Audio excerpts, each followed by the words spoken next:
जय श्री राम दोस्तों। हमारी आज की कहानी है पोती का सबक।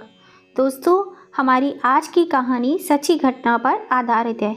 सिर्फ नाम और कैरेक्टर बदल दिए गए हैं। विदेश से डॉक्टर की पढ़ाई पूरी करके आई पोती ने जब अपने दादी दादू को लोगों के घरों में काम करते हुए देखा तो उसके होश उड़ गए। दादी दादू की दर्द भरी कहानी। सुहानी अमेरिका में रहती है। उसे आज पूरे 5 साल हो चुके हैं अमेरिका आए हुए। भारत से अमेरिका डॉक्टर की पढ़ाई पूरी करने के लिए आई थी और अभी कुछ समय पहले ही उसके डॉक्टर की पढ़ाई कंप्लीट हुई है। वह अपने देश इंडिया वापस आ रही है।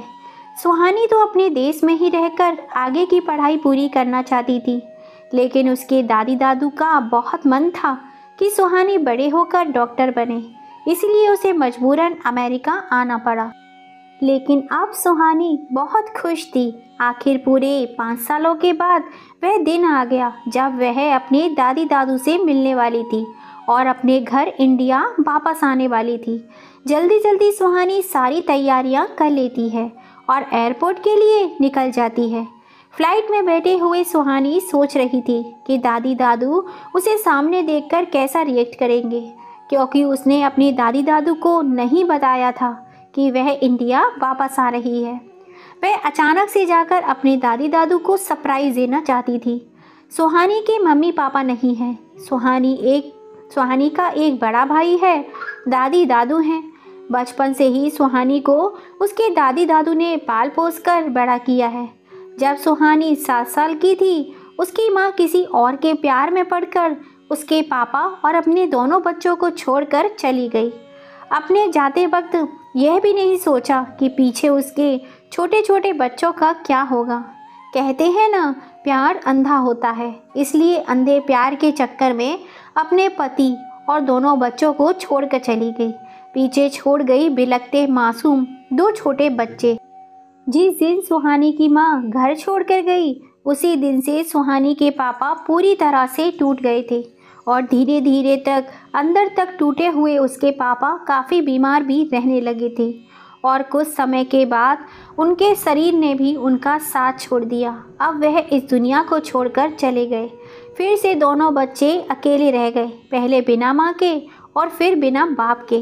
क्या किस्मत पाई थी उन दोनों बच्चों ने। अच्छी खासी खेलता परिवार माँ की एक गलती से खराब हो गया। अब सुहानी और उसका भाई बिल्कुल अकेले थे। फिर उसके दादी और दादू आकर अपने साथ अपने शहर ले गए। नई जगह, नया माहौल, नया शहर। छोटे बच्चे अपनी ज़िंदगी को जीने की कोशिश कर रहे थे। सुहानी फ्लाइट में बैठे बैठे अपने सपनों की दुनिया में चली जाती है। सुहानी जब अपने शहर से अपनी दादी के घर आई थी तो बहुत छोटी थी, 7 साल की बच्ची। ना कुछ कह पाती थी, सहमी सहमी सी रहा करती थी। उसकी दादी ने बड़े ही लाड़ प्यार से उन दोनों बच्चों को पाल पोस कर बड़ा किया। एक अच्छे स्कूल में दोनों को पढ़ाया लिखाया। धीरे धीरे सुहानी और उसका भाई राहुल अब सब कुछ भूल गए। अपने दादी दादू के प्यार में इस तरह से रम गए जैसे ज़िंदगी में कोई कमी ही ना हो। सुहानी की दादी तो सुहानी से इतना प्यार करती थी कि बिना सुहानी को देखे उन्हें खाना भी हजम नहीं होता था। अगर सुहानी उनसे एक पल के लिए भी दूर हो जाती तो उनकी सांस ही अटक जाया करती थी। सुहानी बचपन से ही थोड़ी नोटी थी। वह खाना भी अपनी दादी के हाथ से ही खाती थी। उसके दादू उसे स्कूल छोड़ने जाया करते थे। रास्ते भर सुहानी दादू से बातें किया करती थी। तब दादू उसे अच्छी अच्छी कहानी स्कूल के रास्ते में सुनाया करते थे। अपनी और दादी के प्यार के किस्से भी सुनाते थे। कहानी सुनते सुनते कब सुहानी का स्कूल आ जाता पता ही नहीं चलता था। धीरे धीरे समय व्यतीत होने लगा। सुहानी और राहुल बड़े होने लगे। राहुल पढ़ लिख कर अपने दादू के संग उनके काम में हाथ बटाने लगा। आगे पढ़ने का उसका मन नहीं था, लेकिन सुहानी की दादी दादू चाहते थे कि कोई एक बच्चा आगे चलकर डॉक्टर की पढ़ाई करे। सुहानी अपने दादी दादू का यह सपना पूरा करना चाहती थी। वह अपने लिए नहीं बल्कि अपने दादी दादू के लिए डॉक्टर बनना चाहती थी। रात दिन मेहनत करती थी पढ़ाई के लिए। इंडिया में रहकर डॉक्टर की पढ़ाई नहीं हो सकती थी, इसलिए उसके दादू ने उसको पढ़ाई करने के लिए विदेश भेजने की तैयारी शुरू कर दी। जब तक सुहानी विदेश जा रही थी तब उसके दादू उसको तसल्ली देते हुए कहते हैं, सुहानी तुम बिल्कुल भी चिंता मत करो, तुम्हारी दादी का ख्याल मैं रख लूँगा, तुम बस अपनी पढ़ाई पर ध्यान देना, यहाँ की चिंता बिल्कुल भी मत करना। तुम्हारी दादी तो बेकार में ही टेंशन लेती रहती है, अब तुम कोई छोटी बच्ची थोड़ी रही हो, अपना ख्याल खुद रख सकती हो और जल्दी से डॉक्टर बनकर मेरा इलाज करना, सबसे पहला पेशेंट मैं ही बनूंगा तुम्हारा। दादू की यह सारी बातें सुनकर सुहानी हंस पड़ती है और हंसी हंसी में फिर से रोने लगती है। रोती रोती सुहानी अपने दादी दादू को बाय बोल देती है और अमेरिका के लिए निकल जाती है। सुहानी और इसके दादी दादू रोज़ वीडियो कॉल पे बातें किया करते थे। सुहानी के संग में अमेरिका में एक लड़की थी, रोशनी।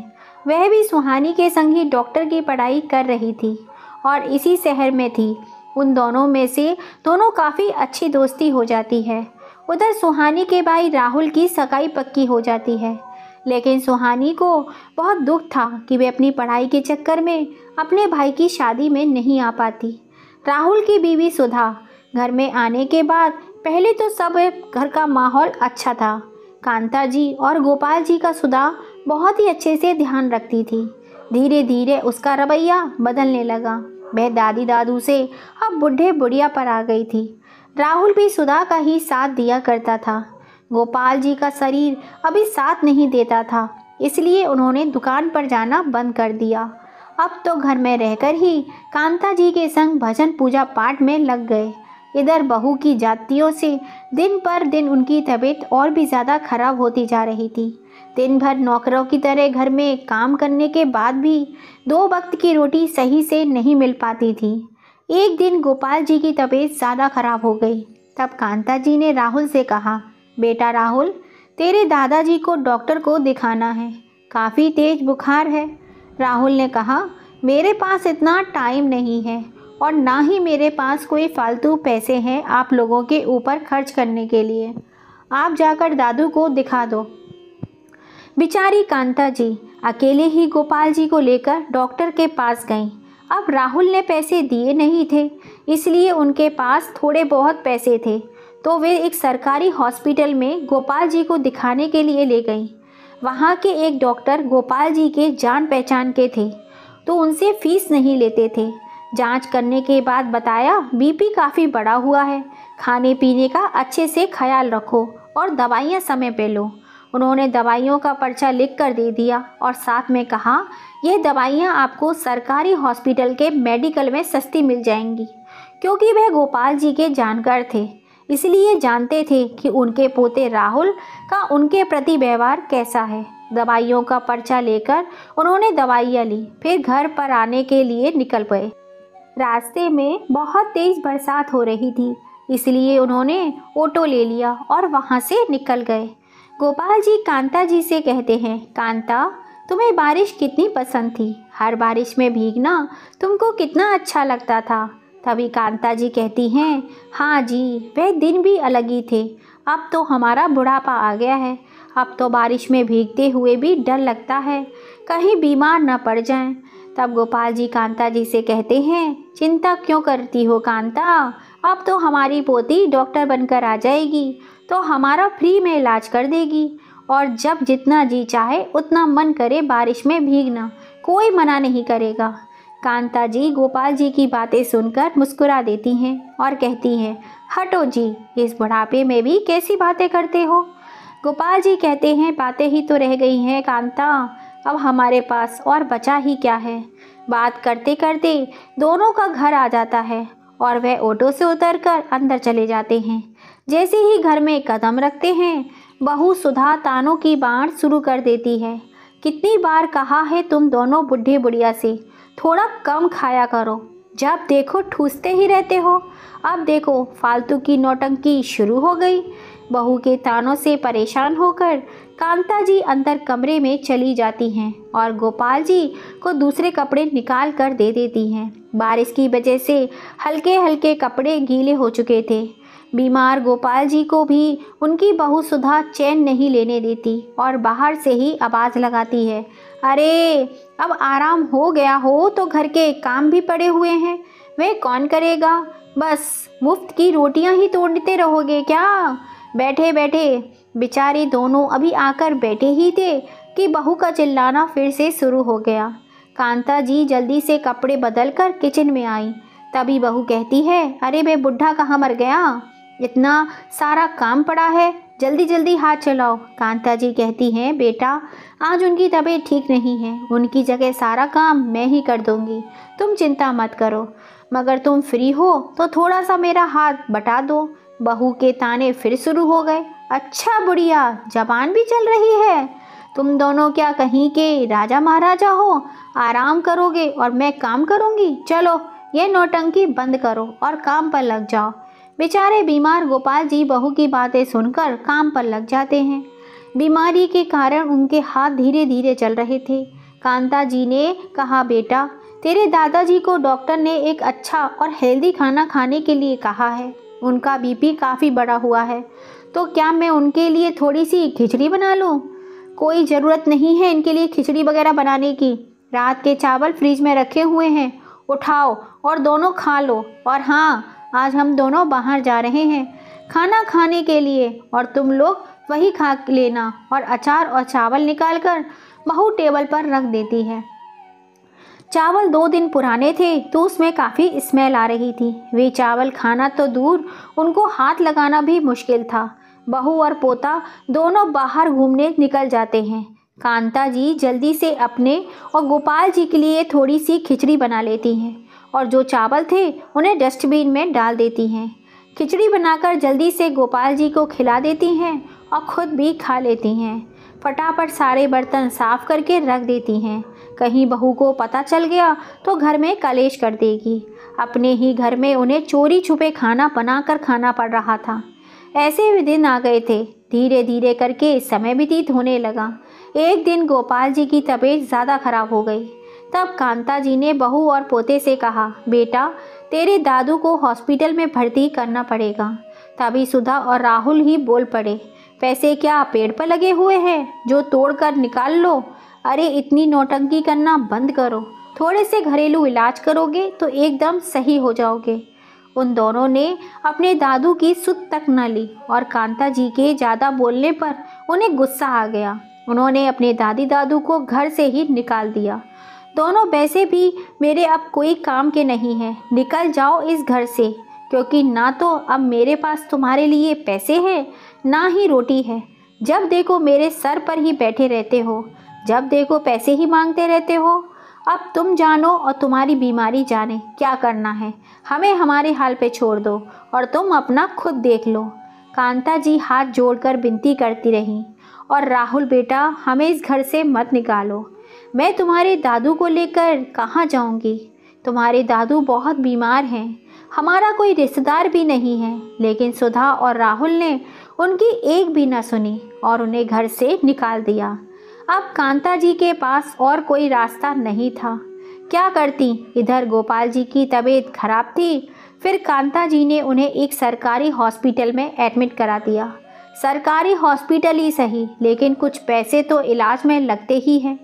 अब पैसे तो उनके हाथ में थे नहीं, इसलिए उन्होंने अपने गले का मंगलसूत्र निकाला और अपने सुहाग को बचाने के लिए वे सुहाग के निशानी को ही बेच दिया।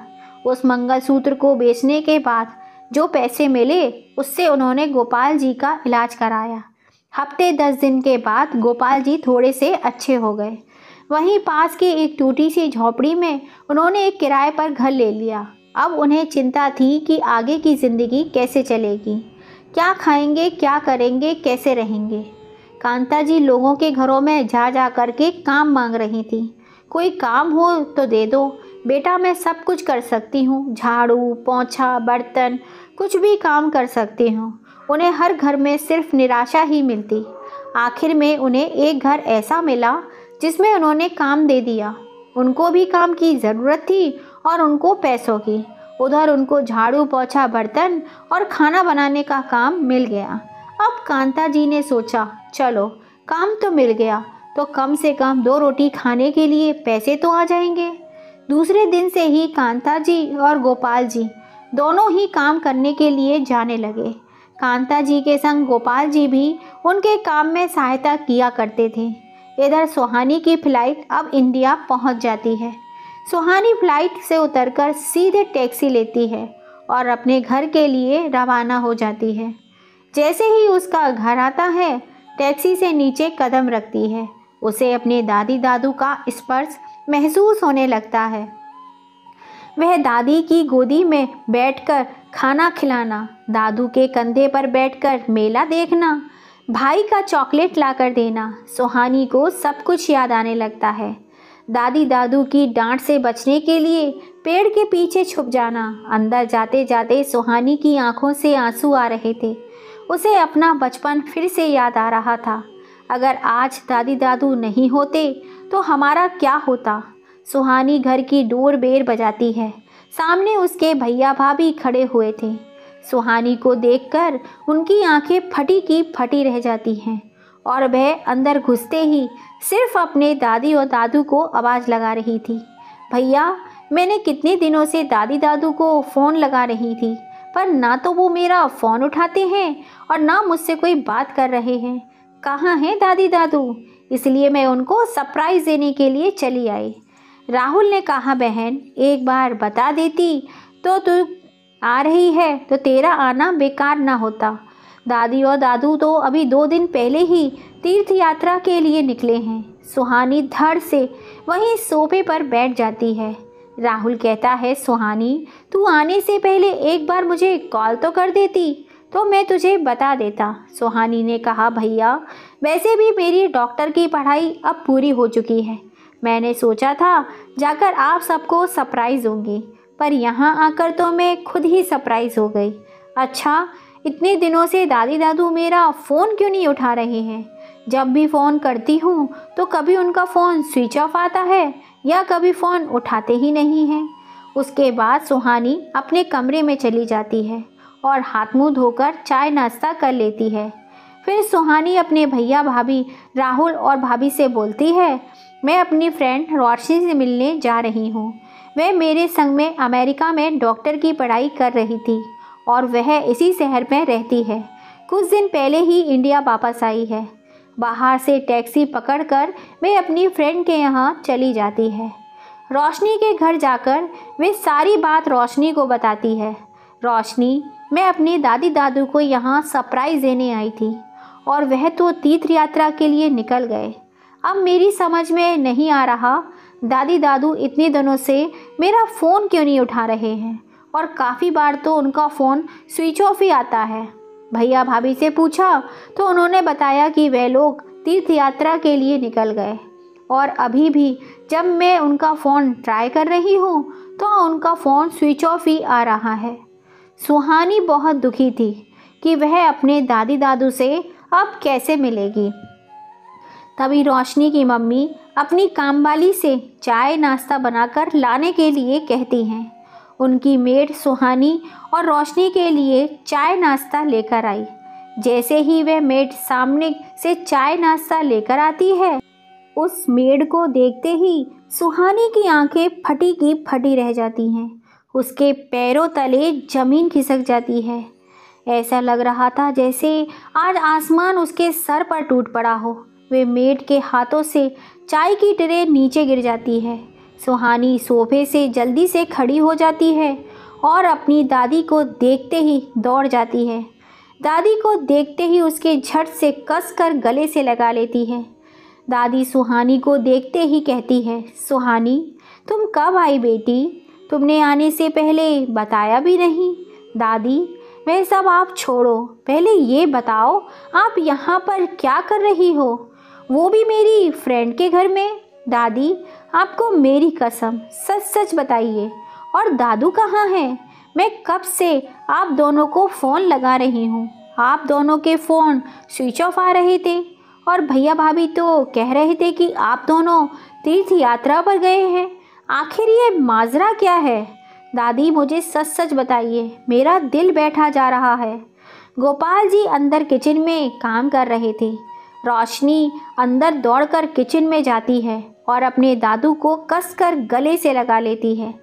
सुहानी को देखते ही उसके दादू की आंखों से आंसू आने लगते हैं और जो आदमी ज़िंदगी में कभी रोया न हो वह आज अपनी बेटी को देखकर फूट फूट कर रोने लगता है, जैसे ही उसे आज फिर से जीने का सहारा मिल गया हो।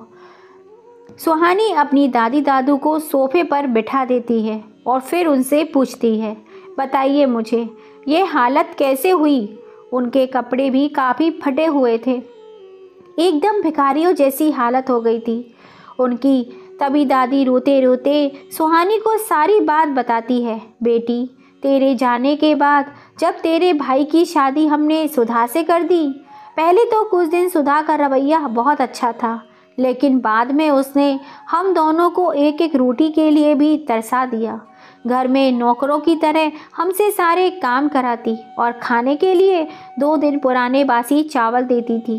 तेरे दादू बीमार थे, मैंने तेरे भाई से कहा, राहुल तेरे दादू को हॉस्पिटल में एडमिट करना पड़ेगा। तो राहुल ने कहा, मेरे पास फालतू पैसे नहीं हैं कि तुम दोनों पर खर्चा करूं और तुम्हारी बीमारी पर खर्चा करूं। तेरी भाभी कहती, क्यों इतना खाते हो, दोनों बुढ़े बुढ़िया कि बीमार पड़ जाते हो। एक दिन उन दोनों ने हमें धक्के मारकर घर से निकाल दिया। तेरे दादू इतने बीमार थे कि मेरे पास उनके इलाज कराने के लिए पैसे नहीं थे। अपने गले का मंगलसूत्र बेचकर अपने सुहाग की जान बचाई। फिर तेरे दादू की दवाइयाँ, खाना पीना, पेट भी भरना था, इसलिए लोगों के घरों में काम मांगा। अब इस देवी ने मुझे काम दिया। यह मेरे लिए कोई देवी से कम नहीं है जिन्होंने मुझे काम करने की इजाज़त दी। इससे मैं 2 पैसे कमा कर तेरे दादू और अपना पेट भर पाई। दादी, आपने पुलिस स्टेशन में रिपोर्ट क्यों नहीं कराई? वह भी नहीं तो मुझे एक फ़ोन ही कर देती। अगर मुझे बता दिया होता तो यहाँ तक कि नौबत ही नहीं आती। और भैया भाभी आपके संग ऐसा कैसे कर सकते हैं? वह घर आपका, वह बिजनेस आपका, वह काम आपका, वह आपके मेहनत की खून पसीने की कमाई है। वे आपके संग ऐसा कैसे कर सकते हैं? हमारे पास तो कुछ था ही नहीं, हम तो खाली हाथ आपके पास आए थे। भैया कैसे भूल गए कि अगर आप दोनों ने हमें सहारा ना दिया होता तो आज हम दोनों भीख मांग रहे होते। आप चलो मेरे साथ घर। दादी बोली, रहने दो बेटा, लड़ने से क्या फ़ायदा, अपने ही बच्चे हैं। जब अक्ल जगह पर नहीं होती तो ऐसा ही करते हैं। हम तो वैसे भी अपनी ज़िंदगी जी चुके हैं और जो बची हुई है वो इसी तरह निकाल लेंगे। सुहानी ने कहा, दादी आपने अपनी पोती को डॉक्टर किस लिए बनाया कि आप लोग नौकर नौकरानी की तरह लोगों के घरों में काम करो? मेरे होते हुए आप लोग घर घर में काम करो तो मेरे होने का क्या फ़ायदा? चलो मेरे साथ, मैं देखती हूँ आपको आपके ही घर से कौन निकालता है। फिर सुहानी अपने दादी और दादू को लेकर अपने घर पहुंच जाती है और जैसे ही घर के अंदर जाती है, सुधा सामने दादी दादू को देखकर भड़क जाती है। अरे ये दोनों भिखारी कौन है? जिसको कौन लेकर आया घर के अंदर? अरे निकालो इन्हें यहाँ से, हमें कोई भिक्षा नहीं देनी है। सुहानी ने कहा, भाभी जरा गौर से देखिए, ये कोई भिखारी नहीं है, हमारे दादी दादू हैं। देख लीजिए आपकी वजह से क्या हालत हो गई है इनकी। जब अपने दादी दादू को अपने घर वाले ही नहीं पहचान पा रहे हैं, तभी सुधा की नज़रें शर्म से झुक जाती हैं और वह कुछ बोल ही नहीं पाती। सुहानी कहती है, आपने मेरे दादी दादू को उनके ही घर से निकाल दिया। फिर अपने भाई राहुल से कहती है, भाई भाभी का तो समझ में आता है, लेकिन आप कैसे भूल गए? ये वही दादी दादू हैं जिन्होंने हमारे सर से माँ बाप का साया छिन जाने के बाद अपना प्यार और लाड़ हम पर दिया, हमें पाल पोस कर बड़ा किया। आपने इनका घर, इनका बिजनेस, इनसे अपना इनका सब कुछ छीन लिया और इन्हें रोड पर छोड़ दिया लोगों के घरों में काम करने के लिए। आपने एक बार भी नहीं सोचा अगर ये दोनों कहाँ जाएंगे, क्या खाएंगे, क्या करेंगे, कौन इनका सहारा बनेगा? क्या दादी दादू ने आपको इसीलिए सहारा दिया था कि आप एक दिन इनको ही बेसहारा कर दो? आपने उनसे ही उनका घर बार सब कुछ छीन लिया। राहुल की आंखें शर्म से झुक जाती हैं और वह अपनी दादी दादू के पैरों में गिरकर अपनी किए की माफ़ी मांगता है। इतनी ही देर में वहाँ पर डोरबेल बजती है और 2 पुलिस इंस्पेक्टर घर के अंदर आते हैं। सुहानी आने से पहले ही पुलिस स्टेशन में जाकर रिपोर्ट करवा कर आई थी कि उसके दादी दादू को उसके ही भैया भाभी ने मार पीट के उनका सब कुछ छीनकर उन्हें घर से बाहर निकाल दिया है। पुलिस वाले राहुल और सुधा को गिरफ्तार कर लेते हैं। राहुल दादी और दादू के से माफ़ी मांगता रहता है, लेकिन वे माफ़ नहीं करते। बेटा, जो तुमने हमारे संग किया, भगवान ना करे कोई भी बच्चा अपने माँ बाप के संग करे। और जब भी कोई बच्चा अपने माँ बाप के संग ऐसा करने का सोचेगा तो इस दिन को ज़रूर याद करेगा कि आखिर में जीत तो हमेशा सच्चाई की ही होती है। फिर सुहानी और उसकी दादी दादू मिलकर खुशी खुशी रहने लगते हैं। सुहानी को एक बहुत बड़े हॉस्पिटल में अपॉइंट किया जाता है। दोस्तों, आज की ये कहानी आपको कैसी लगी? सुहानी ने अपने दादी दादू को न्याय दिलाने के लिए जो किया वो सही था या राहुल ने जो किया वो सही था? अपनी राय हमें कमेंट करके ज़रूर बताइएगा और कहानी पसंद आए तो ज़्यादा से ज़्यादा इसे शेयर कीजिएगा, लाइक कीजिएगा, सब्सक्राइब कीजिएगा। पास में लगे बेल आइकन को ज़रूर दबा दीजिएगा, जिससे हम जब भी कोई नई कहानी डालें उसका नोटिफिकेशन आपको मिल सके। फिर मिलेंगे। जय श्री राम दोस्तों।